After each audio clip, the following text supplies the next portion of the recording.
Cumprimento a todos com a paz do Senhor. Espero que todos estejam bem, Deus esteja abençoando sua vida, sua família. Hoje nós vamos dar início à nossa lição 3 do segundo trimestre de 2020. Título da nossa lição: Eleição e Predestinação. O que é eleição? Quais são as condições da eleição bíblica? O que se espera da nova vida dos eleitos? A necessidade de se ter uma vida santa e irrepreensível é um dos propósitos da eleição? Essas e outras perguntas vão ser respondidas no decorrer dessa lição. Então, irmãos, acompanhem com a sua revista. E se você não tiver revista, pode acompanhar na lição aqui, na tela do seu celular, do computador. Eu vou colocar o conteúdo, tá bom? Vamos à introdução? Introdução. A eleição e a predestinação são termos importantes na compreensão da doutrina da salvação. Esses vocábulos, ligados entre si, elucidam o plano divino de salvar os pecadores. Nesta lição, abordaremos os conceitos bíblicos e a interpretação pentecostal referente à eleição e à predestinação.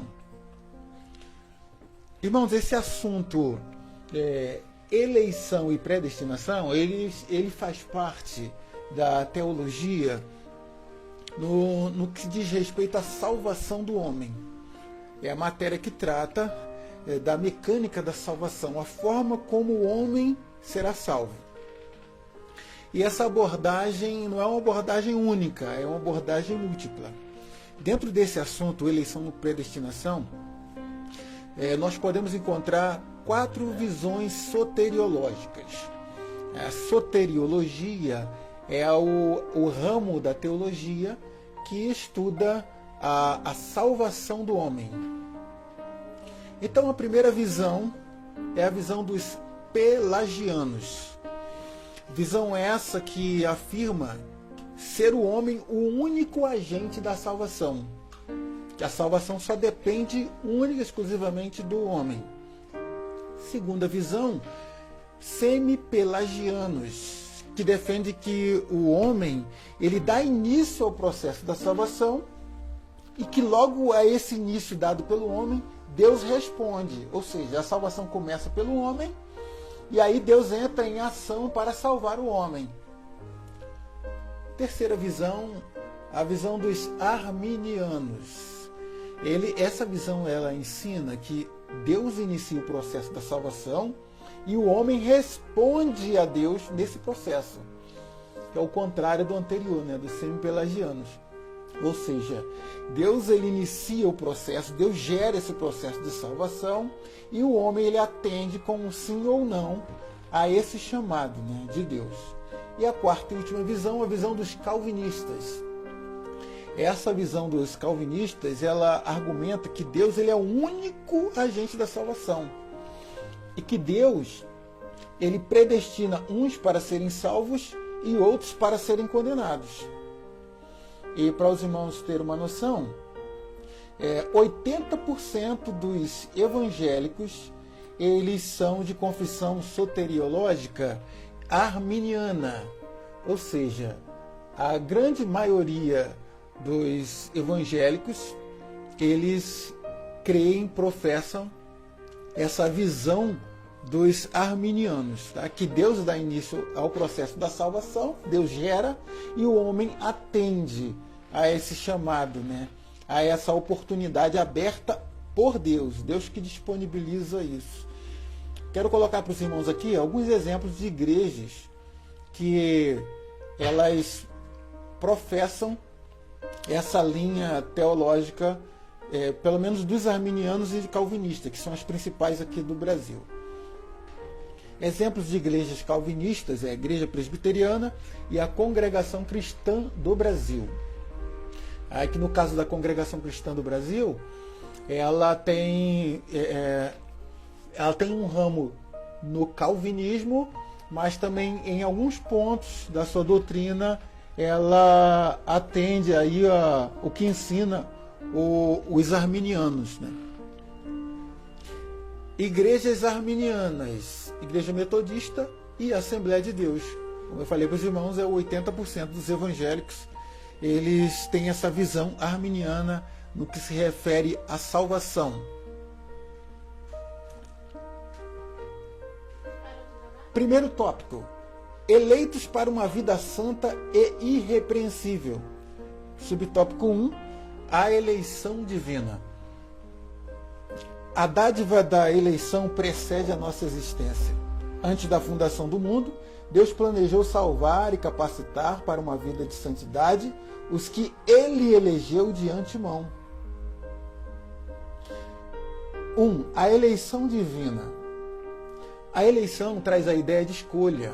Aos Efésios, capítulo 1, versículo 4, Paulo menciona 3 aspectos dessa escolha.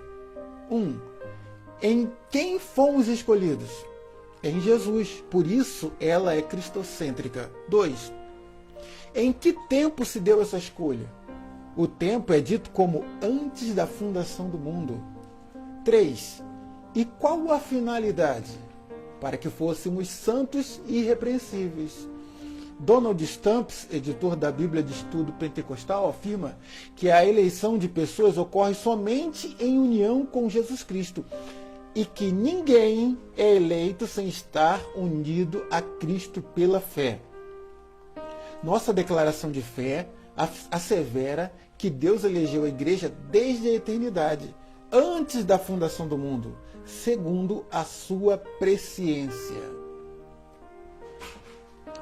Então, os irmãos veem aqui nessa primeira imagem, primeiro slide, eu coloquei aqui uma visão, pelo menos na imagem, uma visão calvinista da salvação do homem. Ou seja, uma pessoa dentre essas 6 aqui, ela foi escolhida. E as outras 5, elas como se fossem rejeitadas ou ignoradas. Essa é a visão calvinista, em que Deus estabelece uns para serem salvos e outros para serem condenados.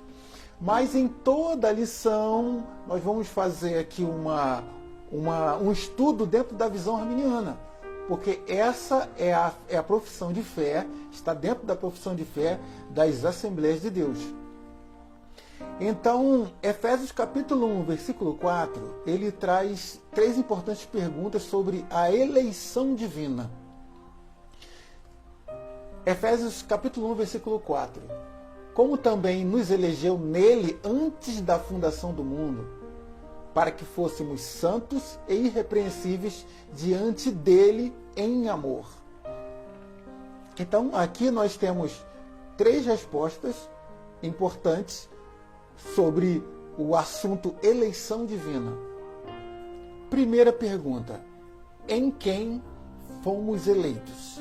Segunda: em que tempo fomos eleitos? E a terceira pergunta: para quê? Para que fomos eleitos?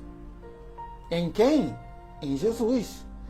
Como também nos elegeu nele, em Jesus. Em Jesus fomos eleitos para a salvação. Em que tempo? Antes da fundação do mundo. Então, esse plano é um plano que existe antes da fundação do mundo, o plano da salvação. Para que nós fomos eleitos? Para sermos santos e irrepreensíveis. Agora, tem uma coisa que sempre deve ser levada em consideração. Ninguém é eleito sem estar unido a Cristo pela fé. Então, a Epístola aos Efésios, ela mostra que Deus elegeu de antemão um conjunto de pessoas para a salvação. Que conjunto é esse? A igreja. Então, nesse caso, o foco da eleição, ela não é o indivíduo, não é A nem B, mas o grupo, é o corpo, é a igreja. Que, por sua vez, é formada por todos aqueles que creem em Jesus e que vão permanecer fiéis até o fim. Então, desse modo, a eleição divina ela é corporativa, ou seja, ela é coletiva. Ou seja, Deus veio para salvar um povo. Deus veio salvar A, depois veio salvar o D, salvar o H, salvar o Z. Não. Ele veio para salvar um povo, que é a sua igreja. E essa eleição também ela é cristocêntrica. Porque só será salvo quem estiver em Cristo, estiver ligado em Cristo. Cristo é o centro, é o foco dessa salvação. Eu coloquei aqui uma explicação. Esse grupo, esse conjunto de pessoas que se unem a Cristo pela fé, eles formam a igreja. Olha só, a igreja que é o corpo de Cristo. E essas pessoas, esse conjunto de pessoas, eles são conduzidos por Cristo. Esse conjunto de pessoas que agora fazem parte da igreja, eles são conduzidos por Cristo, que é a cabeça da igreja. Explicando melhor, eu quero usar aqui uma figura aqui de um trem, que é como se um trem que está prestes a sair da estação. E aí quando eu falo que o trem vai sair, eu não me refiro a nenhuma pessoa especificamente, mas eu estou falando que o trem vai partir. Então eu não estou falando em pessoas, mas eu estou falando no trem.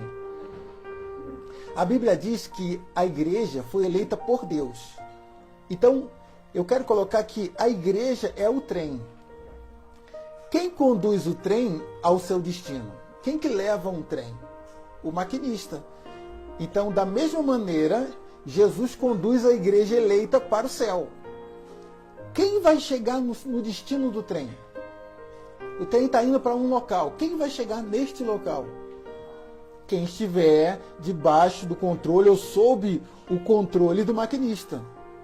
Então, da mesma maneira, quem vai chegar no céu é aquele que estiver sob o controle de Cristo, que é a cabeça da igreja. Então, quando fala que Cristo ele vai levar a igreja, ele está falando do grupo de pessoas, é uma coisa coletiva. Agora, quem quiser chegar no destino, que entre dentro do trem. Quem quiser chegar no céu, que receba ao Senhor Jesus, que esteja ligado ao Senhor Jesus, que é a cabeça. Então, a responsabilidade de chegar no destino aqui, no caso do trem, é de cada um. O trem vai partir. O que eu tenho que fazer? Se eu quiser chegar no destino, entrar no trem. A igreja vai subir. O que eu tenho que fazer se eu quero chegar também no céu? É me ligar ao Senhor Jesus, é entrar nesse trem. E aí todos que entrarem nesse trem vão fazer parte desse conjunto, que no caso é a igreja, que vão estar sob o controle do maquinista, que é Jesus, que vai estar levando a sua igreja brevemente para a glória. Amém? E aí o trem partiu. Né? E nós estamos aguardando essa partida, esperando, né? Porque nós estamos na última chamada, nessa estação aqui, que nós estamos na Terra, né? Esperando, aguardando, porque o nosso descanso não é aqui. Subtópico 2. As condições da eleição. A Bíblia de Estudo Pentecostal ensina que a eleição para a salvação em Cristo é oferecida a todos. E torna-se uma realidade para cada pessoa de acordo com o seu prévio arrependimento e fé. Entretanto, esse meio não é meritório e ninguém pode cumpri-lo sem a graça de Deus. Desse modo, fomos eleitos por iniciativa divina por causa da graciosa obra de Cristo e não pelas nossas obras. Então, observem essas duas referências. João 3,16. Porque Deus amou o mundo de tal maneira que deu o seu Filho unigênito para que todo aquele que nele crê não pereça, mas tenha vida eterna. 1 Timóteo 2,4. Quem quer que todos os homens se salvem e venham ao conhecimento da verdade. Aqui não está falando de Deus. Deus quer isso, que todos se salvem. João, ele fala que Deus ele deu o seu Filho para todo aquele. E Paulo fala na sua primeira carta a Timóteo que Deus quer que todos os homens se salvem. Efésios capítulo 2, versículo 8, diz o seguinte: porque pela graça sois salvos, por meio da fé, e isso não vem de vós, é dom de Deus. O versículo 9 diz o seguinte: não vem das obras, para que ninguém se glorie. Ou seja, essa salvação, ela não é gerada pelo homem, e ela também não é alimentada pelo homem. Ela é apenas atendida pelo homem. Então, na verdade, o homem não se salva porque ele quer, mas ele se salva porque ele aceita o convite de Deus através do seu Filho. Então, Deus quer, e se eu aceito que Deus quer me salvar, então aí sim, eu recebo a salvação. E aí eu me ligo a Cristo e caminho com Cristo até esta salvação. Mas sem nenhum mérito meu, porque quem que quer que os homens em todos os lugares, em todos os tempos, sejam salvos, é Deus. Então é Deus que fornece todas as ferramentas, todas as condições. O homem ele apenas toma posse disso, recebe, e ele apenas crê que o Senhor é poderoso para o salvar. Então essa é a condição para a eleição. É receber o chamado daquele que o elegeu. Mas elegeu quem? Elegeu a mim, não elegeu o meu irmão? Não. Deus elegeu a todos. Ele deu o seu Filho para que todo aquele que nele crê. Condição para a eleição. Todo aquele que nele crê vai receber a vida eterna. Então essa é a condição. Subtópico 3. Vida santa e irrepreensível. Paulo enfatiza que a eleição tem a finalidade específica de sermos santos e irrepreensíveis diante dele. Nesse aspecto, o vocábulo grego ágios, santo, significa separado do pecado. O adjetivo grego amomos, irrepreensível, expressa algo sem defeito ou inculpável. Os termos apontam para a santificação, isto é, o mais alto padrão ético e moral de vida para agradar a Deus, que nos elegeu em Cristo. Então, esse é o objetivo da eleição. É ter uma vida santa, uma vida irrepreensível. É caminhar rumo à perfeição. Embora nunca chegaremos na perfeição, é caminhar sempre nesta direção. Efésios capítulo 1, versículo 4, diz o seguinte: como também nos elegeu nele antes da fundação do mundo, para que fôssemos santos e irrepreensíveis diante dele em amor. Então, a palavra santos e irrepreensíveis, elas vêm com o seguinte significado. Eu não vou falar do significado original, mas eu vou falar o que significa para nós agora. Santo significa separado do pecado, ou santos separados do pecado. Irrepreensíveis, sem defeito. Essa pode não ser a realidade atual, mas essa aqui é a realidade desejada. Efésios 5, versículo 1. Sede, pois, imitadores de Deus como filhos amados. E isso vai nos levar na direção de uma vida santa e irrepreensível. Subtópico 4. A nova vida dos eleitos. O tema é apresentado com exortações contra a velha conduta, tais como mentira, furto, palavras torpes, amargura, ira, cólera, e ainda severas advertências contra a fornicação, impureza, avareza, embriaguez. A finalidade é apresentar a Deus uma igreja gloriosa, sem mácula, sem ruga, mas santa e irrepreensível. Não obstante, somente o Espírito Santo capacita o crente para esse novo estilo de vida. Trata-se, portanto, de um processo contínuo de santificação até a glorificação final no dia de Cristo. Essa figura mostra tudo. É uma corrida, ele está correndo na direção de um objetivo, de um alvo, né? E vai deixando para trás muitas coisas. Então veja que a água, ela simboliza a palavra de Deus. À medida que ele passa pela água, ele vai sendo purificado. E somos purificados pela palavra.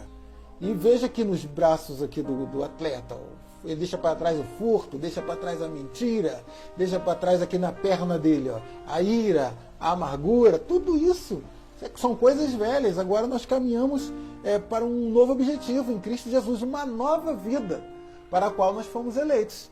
Efésios 4, versículo 22.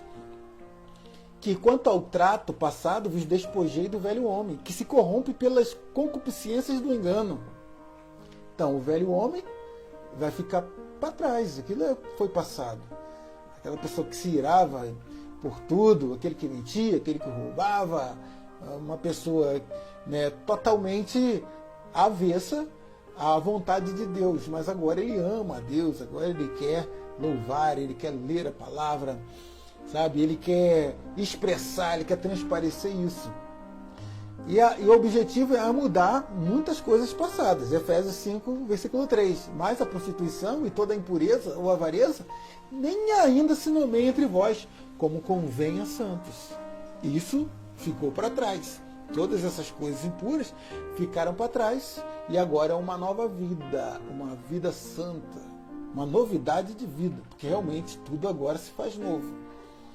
E muito mais do que isso, Efésios 5,18. E não vos embriagueis com vinho, em que há contenda, mas enchei-vos do Espírito. O vinho, né, que se mostra vermelho, que se mostra bonito no copo, mas depois ele vai gerar aí a destruição, a desgraça, a perda econômica, a perda da família, né? E tudo isso porque era uma prática comum. Mas agora nessa nova vida, essas coisas vão ficar no passado. E devem ficar no passado. Porque essa nova pessoa, essa que nasceu agora para Cristo, ela foi eleita para isso, para viver esta nova vida. E o objetivo final é justamente apresentar esta vida diante de Deus. E aí diz aqui, Efésios capítulo 5, versículo 27. Para apresentar a si mesmo igreja gloriosa, sem mácula, nem ruga, nem coisa semelhante, mas santa e irrepreensível. Essa é uma nova vida. E é nessa vida que as pessoas elas estão ingressando no momento que elas se unem ao Senhor Jesus.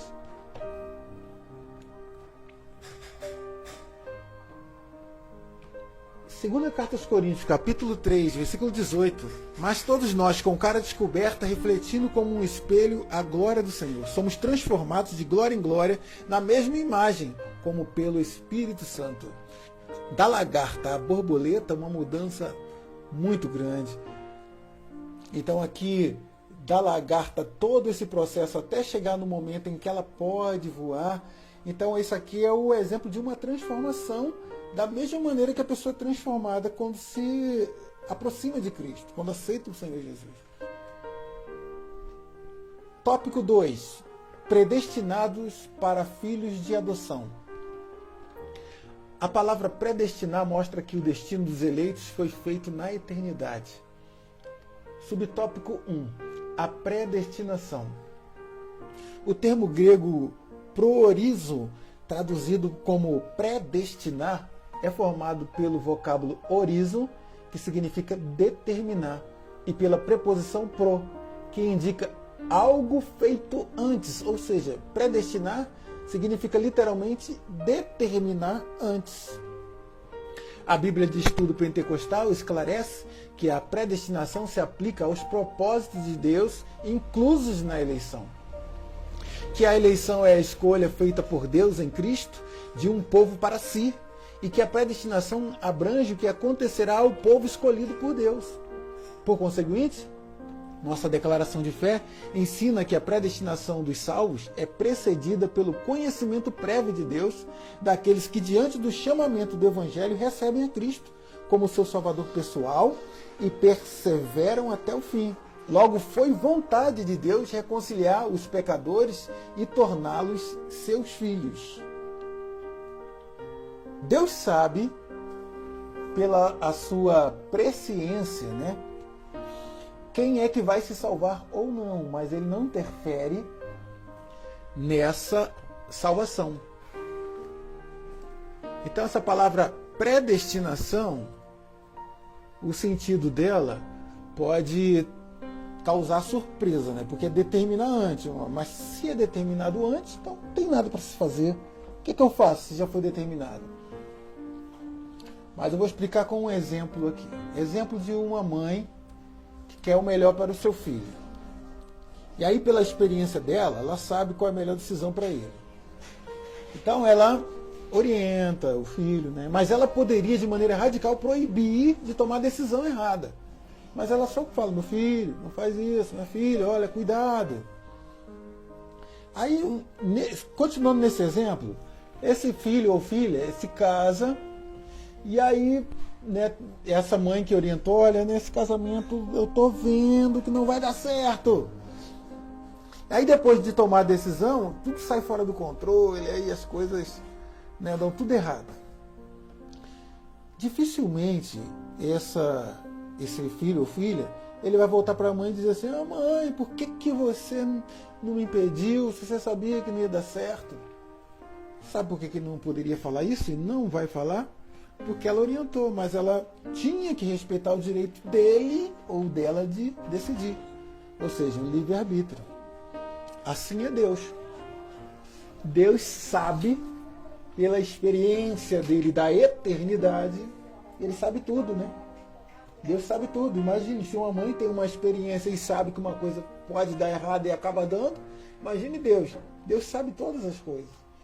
Então, mesmo sabendo que as decisões de alguém possam cair em caminho, dar em caminhos errados, ele orienta, ele adverte, né? Deus, ele chama, Deus, ele avisa, mas ele não interfere, ele não tira o direito, o poder de decisão de ninguém. Então ele sabe quem vai seguir caminhos errados e aquele que vai seguir o caminho certo, mas na verdade ele aponta para todos o caminho certo, né? Deuteronômio fala, aqui eu coloco o bem e o mal, a morte e a vida. Escolhe, pois, a vida para que viva. Então essa predestinação, na verdade, é para a igreja. Deus vai salvar a igreja, vai levar o trem. Mas cada um vai ter que decidir entrar nesse trem, que é o trem da salvação. E isso aí é chamado de livre-arbítrio. Então a predestinação é porque Deus sabe o que vai acontecer, mas não interfere em nada do poder de decidir do homem, ou seja, do seu livre-arbítrio. Então observe a imagem aqui. Deus não vai determinar antes que esse outro aqui, no caso aqui são, nessa imagem, são 4, 8, 10 pessoas. Vocês 10 vão entrar no caminho da salvação e vão até o final. Eu estou falando que vocês vão porque vocês vão de qualquer maneira. Não, isso aí é uma visão do calvinismo. Aquele que foi determinado para ser salvo, ele vai ser salvo de qualquer maneira. Mas numa visão arminiana, o homem responde sim ou não ao chamado da salvação. Efésios capítulo 1, versículo 4. Como também nos elegeu nele antes da fundação do mundo, para que fôssemos santos e irrepreensíveis diante dele em amor. Todos foram eleitos para a salvação, para que fossem santos e irrepreensíveis diante dele em amor. Não é pela força, não, é em amor. E vai ser decidido pelo homem. Já foi eleito, mas ele vai decidir se aceita esta eleição ou não. Subtópico 2. Filhos por adoção. Paulo é o único escritor do Novo Testamento que emprega o termo adoção. Essa prática não fazia parte do sistema legal judaico, mas era comum entre os romanos e perfeitamente conhecida entre os gregos. Assim, o apóstolo enfatiza que foi agradável a Deus inserir no plano da salvação a adoção dos eleitos como filhos segundo o beneplácito da sua vontade. Ele ainda assinala que o amor foi o que moveu o Pai a nos adotar. Se noutro tempo éramos estranhos e inimigos de Deus, agora estamos reconciliados com Ele em Cristo e somos seus filhos. Essa posição nos é imerecida, contudo, aprove ao Pai fazê-la assim. É uma coisa maravilhosa a adoção, porque uma criança que ela estava desamparada, estava abandonada, agora ela recebe um carinho, recebe um lar, recebe alguém para cuidar dela, né? Carta aos Romanos, capítulo 8, versículo 15. porque não recebeste o espírito de escravidão, para outra vez estardes em temor, mas recebestes o espírito de adoção de filhos, pelo qual clamamos, Abba, Pai. Ou seja, papai, ou paizinho, né? A maneira carinhosa da criança se dirigir ao seu pai, Abba, Pai. Eu coloquei a imagem aqui dessas crianças com um cartaz, né? Que é uma coisa muito triste, né? A criança com um papelzinho na mão dizendo assim, eu quero uma família, está aguardando uma família. Muitas passam ali a infância, chega a adolescência e fica aguardando, mas graças a Deus que o nosso Pai que está no céu, Ele nos amparou, Ele nos adotou. Colossenses capítulo 1, versículo 21.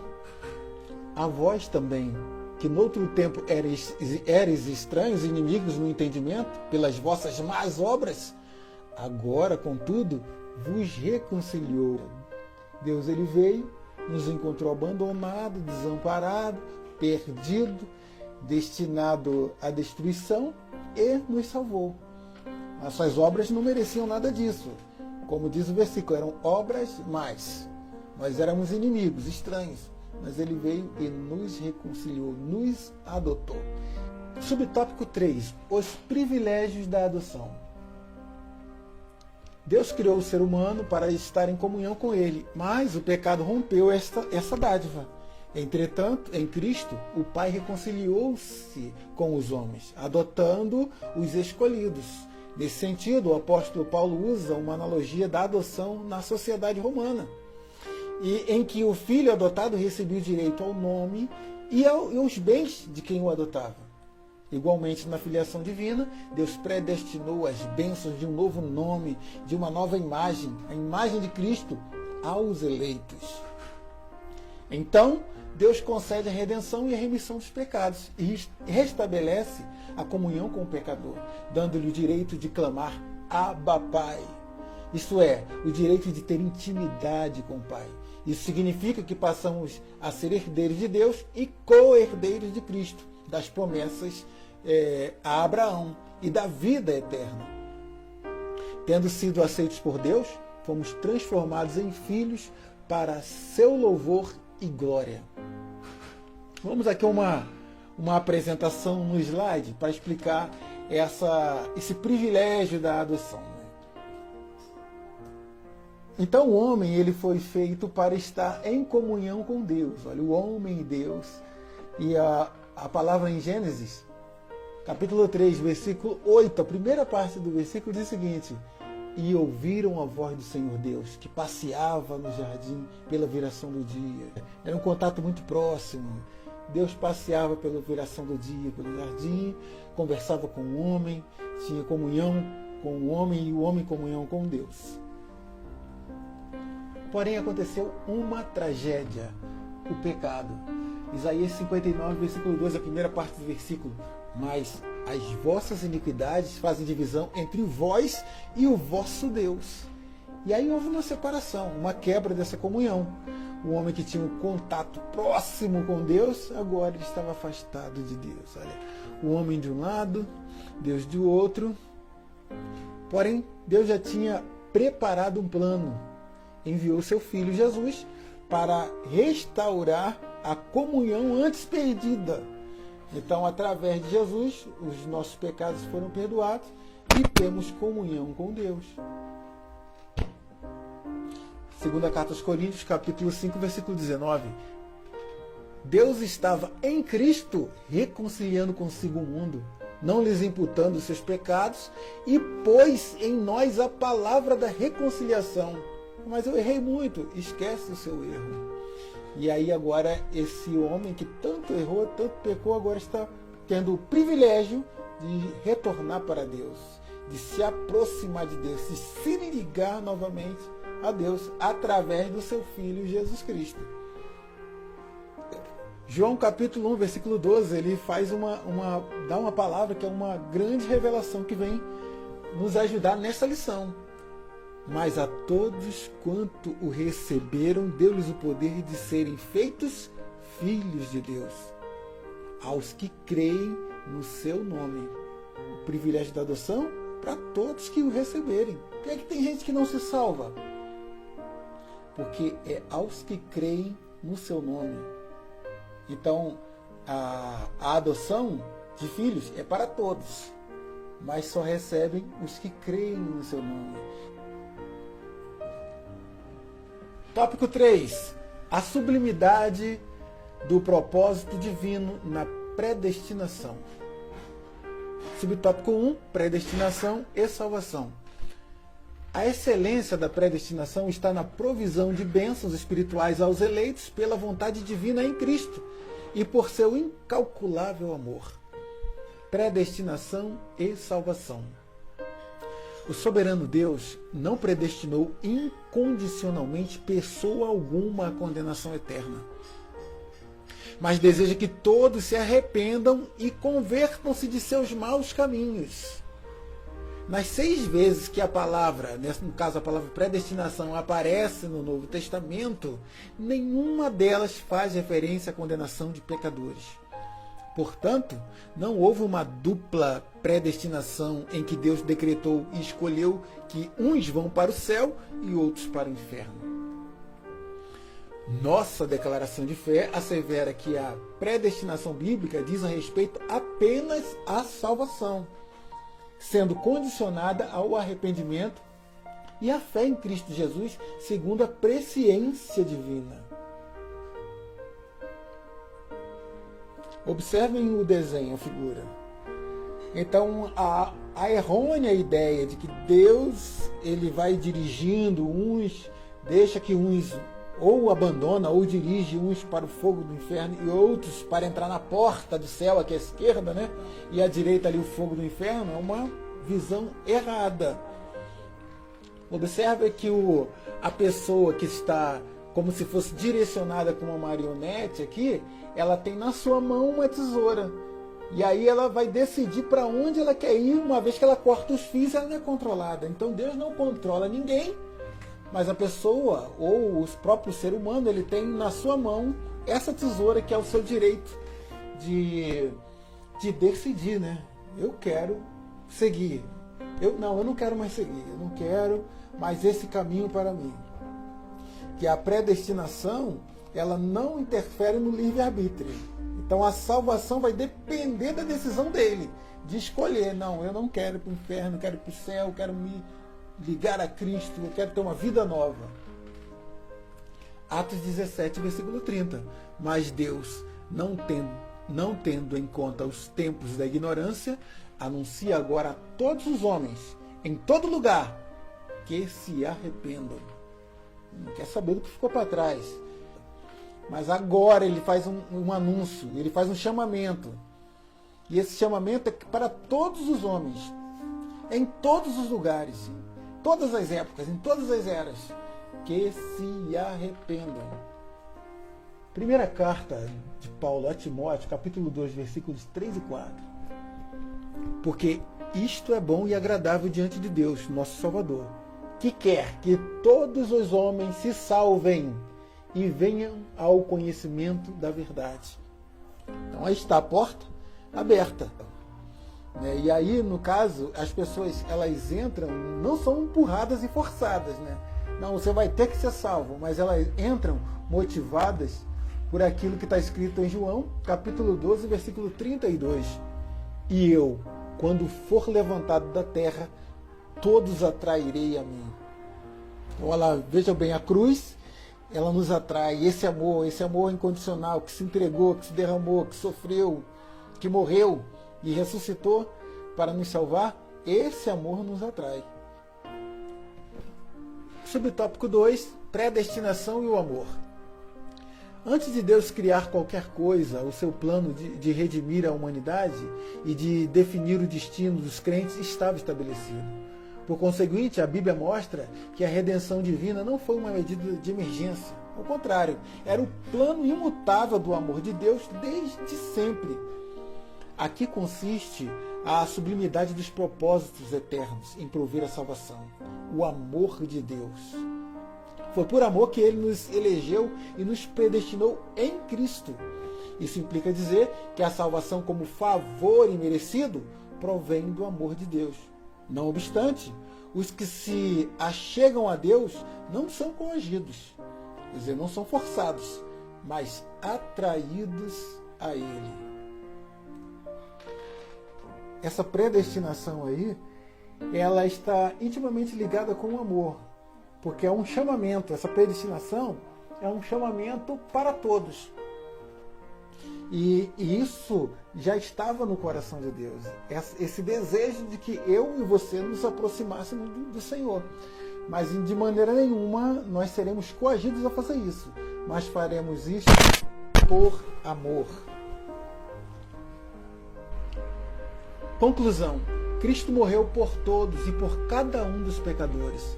Desde a eternidade, segundo a sua presciência em Cristo, Deus elegeu e predestinou os que creriam e perseverariam na fé a viver em santidade, receber a filiação divina e a desfrutar de todas as bênçãos espirituais devidamente estipuladas.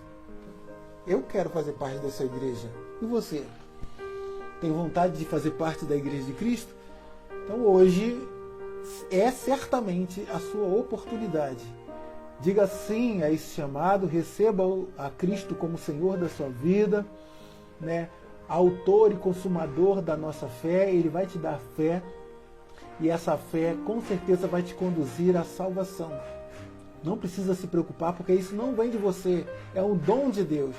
Você só precisa abrir os seus braços e receber no seu coração esse dom, que é o amor de Deus. E esse amor de Deus se chama Jesus Cristo.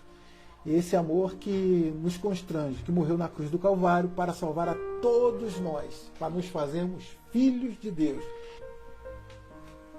Deus vos abençoe. E a nossa próxima lição, a lição 4, que tem o título A Iluminação Espiritual do Crente. Esta foi a lição número 3, Eleição e Predestinação. Que Deus abençoe a sua vida rica e abundantemente.